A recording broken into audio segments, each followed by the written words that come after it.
មិត្តភ័ក្តិហៅទៅលេងផ្ទះគេធ្វើនំបញ្ចុកបងប្អូននិយាយទៅនំបញ្ចុករួចមកសម្រាយហើយក៏ប៉ុន្តែដោយសារមិត្តភ័ក្តិគេទិញមាន់ប៉ុណ្ណាណីបងប្អូននឹកឃើញសាច់មាន់ល្អពេកក៏បែកកណិតថាមកធ្វើអំបរទៀតដោយសារមិត្តភ័ក្តិមកលេងផ្ទះជប់ជុំគ្នាឡើង4-10នាក់អស់នំបញ្ចុកក៏ញ៉ាំមិនទាន់អស់ក៏នឹកឃើញថាចង់បបរគ្រឿងសាច់មាន់ល្អពេកបងប្អូនហើយគេហៅអាសាច់មាន់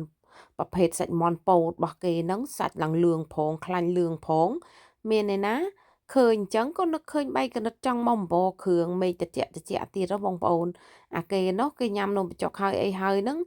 ហើយខ្ញុំនេះក៏នឹកឃើញបែកកណិតក៏ចង់មកអំបរគ្រឿងក៏អត់តនេដៃទៀត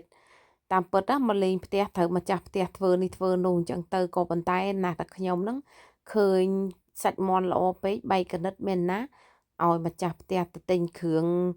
ជីស្អីមកទៅខ្ញុំអ្នករៀបចំដាក់អំបោរដាក់អីធ្វើជីបចប់បានបបរមួយឆ្នាំងនាំគ្នាម្នាក់ញ៉ាំឆ្ងាញ់ទៅបងប្អូននិយាយទៅឲ្យតែថាខ្ញុំឃើញអីនៅអត់តនេទេបងប្អូនហើយគឺខ្ញុំនៅមិនសុខហើយខ្ញុំស្ដាយរបស់ជួនកាលទៅរបស់នៅល្អហើយច្រើនអញ្ចឹងចេះតាកែច្នៃបងប្អូនតាអត់ធ្វើទេគឺខ្លាចរបស់សល់របស់ចោលខ្ញុំឃើញសាច់មាន់ល្អពេកក៏អង្គុយបេះសាច់ឲ្យមកស្អាតចឹងទៅហើយមកឆាអង្គរឆាអីដាក់រៀបចំរៀបអីបងប្អូនតាមិនធ្វើអញ្ចឹងទេខ្លាចរបស់របរខូចបោះចោលទៀតហើយមើលទៅហើយមកផ្ទះគាត់នឹងម្ដងឃើញរបស់គាត់សល់ច្រើនណាស់ដោយសារមិត្តភ័ក្តិអាសាជុំគ្នាធ្វើអីញ៉ាំមកហើយខ្ញុំឃើញអញ្ចឹងទៅក៏នឹកឃើញបើបានបបរក្តៅអញ្ចេះទៀតគ្នាច្រើនអញ្ចឹងធ្វើអស់អញ្ចឹងទៅញ៉ាំអស់អញ្ចឹងវាអត់ស្ដាយរបស់ខ្លាចរបស់បោះចោលអញ្ចឹងបងប្អូនជួនកាលទៅម្នាក់រវល់មកលេងជុំគ្នាអញ្ចឹងទៅរបស់ទិញហូបរបស់ច្រើននោះហើយរៀងដូចថាម្នាក់រវល់ជុំគ្នាមកសបាយធ្វើនេះធ្វើនោះតាអត់ជ្រាបចំទុកដាក់ទេដឹងអសល់បោះចោលហើយខ្ញុំឃើញអញ្ចឹងទៅក៏អង្គុយបេះសាច់ឲ្យស្អាតរៀបចំរៀបអីអញ្ចឹងទៅហើយឲ្យម្ចាស់ផ្ទះហ្នឹងទៅទិញជីទិញអីមកមានណាបានបបរមួយឆ្នាំងធំបងប្អូនហើយនំបញ្ចុកហើយអីហើយហ្នឹងល្ងាចឡើងទៀតបន្តមក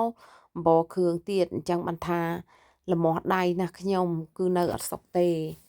ឃើញរបស់ល្អអញ្ចឹងសាច់មាន់និយាយថាអូយបងប្អូននិយាយសាច់មាន់នៅចិនគឺឆ្ងាញ់មែនតើណាសាច់មាន់គេឡើងលឿងប្រងតែម្ដងអាម៉ូតប្រភេទមាន់គេហៅមាន់ពោតហ្នឹងនិយាយថាជាតិណាស់បងប្អូនហើយឡើងធំក្អុងប៉ុណ្ណាណីចឹងបានថាតែប៉ុណ្ណេះបងប្អូនឃើញហ៎និយាយទៅរបស់យកកែច្នៃបងប្អូនស្អីក៏ដោយនេះបើសិនថានេះខ្ញុំនឹកឃើញបបរគ្រឿងបើថាខ្ញុំសាច់មាន់ល្អអញ្ចឹងយកមកឆាក្តៅឆាអីក៏បានដែរបងប្អូន